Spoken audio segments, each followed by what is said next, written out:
Good afternoon. My name is Dick B. I'm an active recovered member of the Fellowship of Alcoholics Anonymous. We are producing here a Stick with the Winners class series, how to conduct more effective 12-step recovery meetings using conference-approved literature. And this is a continuing part of the video series. This is video number 15. And the title of it is Supportive Statements in the Big Book. We'll now read a number of statements found in AA General Service Conference-approved literature.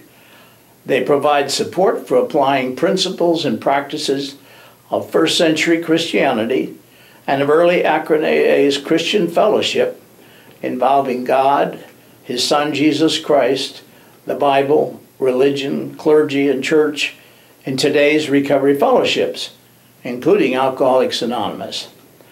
The following statements come from pages 16 to 20 of our book, Stick with the Winners, How to Conduct More Effective 12-Step Recovery Meetings Using Conference-Approved Literature, a Dick B. Guide for Christian leaders and workers in the recovery arena. These quotes are found in the current, the 4th edition, of the AA General Service Conference-approved book, Alcoholics Anonymous, the Big Book. And I'll now read some supportive statements from our guide. Here are some examples of key quotes from the Big Book. Quote on page 17, "The tremendous fact for every one of us is that we have discovered a common solution. We have a way out on which we can absolutely agree and upon which we can join in brotherly and harmonious action. This is the great news this book carries for those who suffer from alcoholism." And then on page 25, there is a solution. "The central fact of our lives today is the absolute certainty that our Creator has entered into our hearts and lives in a way which is indeed miraculous. He has commenced to accomplish those things for us which we could never do by ourselves." And then on page 28, "We think it of no concern of ours what religious bodies our members identify themselves with as individuals. This should be an entirely personal affair which each one decides for himself in the light of past associations or his present choice. Not all of us join religious bodies, but most of us favor such memberships." And then on page 29, "Further on, clear-cut directions are given showing how we recovered. These are followed by 42 personal experiences. Each individual in the personal stories describes in his own language and from his own point of view the way he established his relationship with God."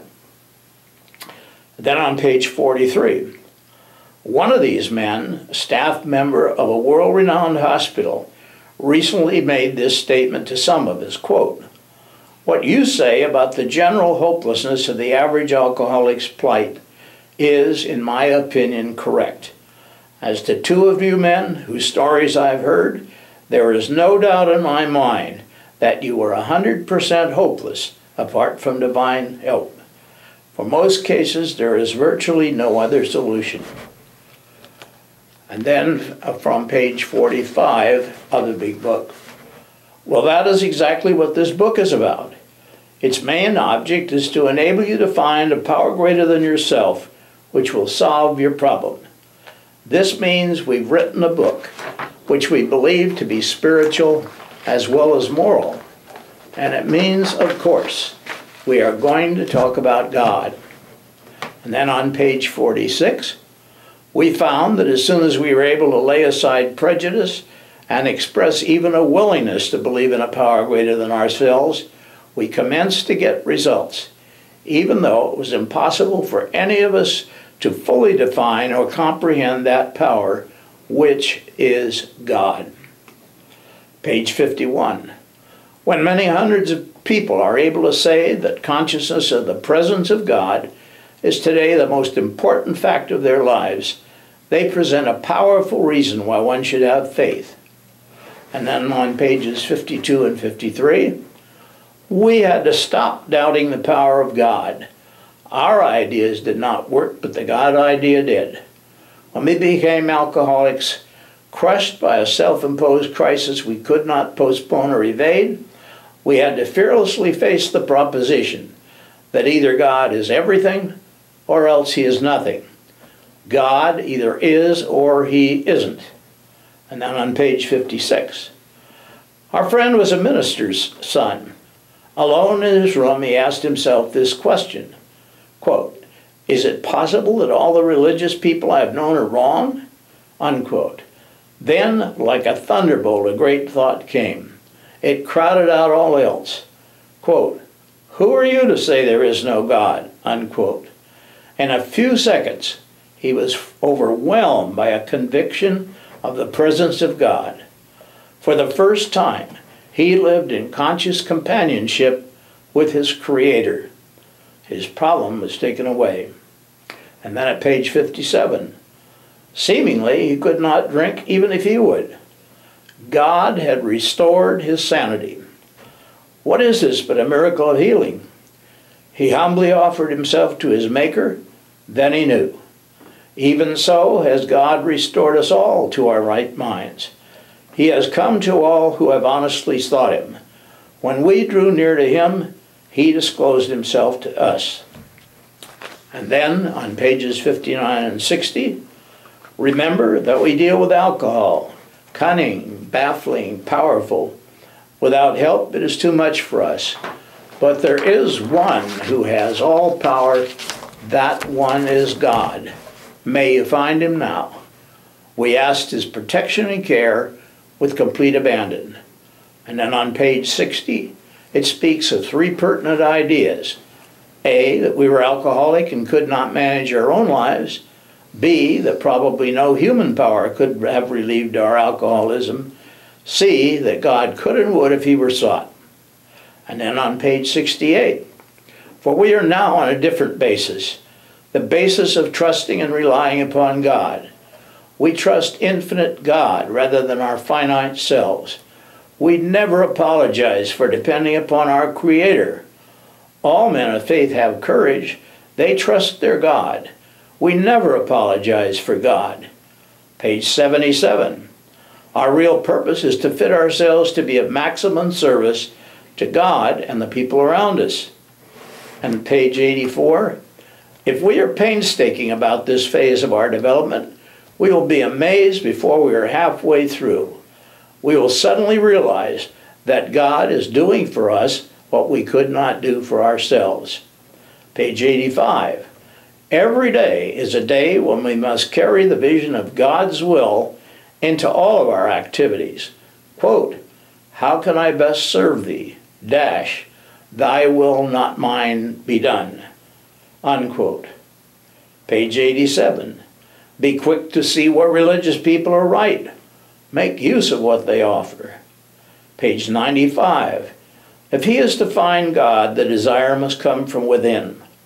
Page 98. Burn the idea into the consciousness of every man that he can get well regardless of anyone. The only condition is that he trust in God and clean house. And on pages 99 and 100, remind the prospect that his recovery is not dependent upon people. It is dependent upon his relationship with God. And then at page 100, when we look back, we realize that the things which came to us when we put ourselves in God's hands were better than anything we could have planned. And then at page 114, since this book was first published, AA has released thousands of alcoholics from asylums and hospitals of every kind. The majority have never returned. The power of God goes deep. Page 158. Next day found the prospect more receptive. Quote, God ought to be able to do anything, unquote. On the third day, the lawyer gave his life to the care and direction of his Creator. He had found God, and in finding God, had found himself. At page 161, they had seen miracles, and one was to come. They had visioned the great reality, their loving and all-powerful Creator. Page 164. May God bless you and keep you. Page 181. Your Heavenly Father will never let you down. Page 191. We were eating lunch and I was listening and trying to find out why they had this release that they seemed to have. Bill W. looked across at my wife and said to her, quote, Henrietta, the Lord has been so wonderful to me, curing me of this terrible disease that I just want to keep talking about it and telling people. And on the same page, Bill D., AA number 3, says, I think I have the answer. Bill W. was very, very grateful he had been released from this terrible thing, and he'd given God the credit for having done it. And he's so grateful about it, he wants to tell other people about it. That sentence, quote, the Lord has been so wonderful to me, curing me of this terrible disease, that I just want to keep telling people about it, has been a sort of golden text for the AA program and for me.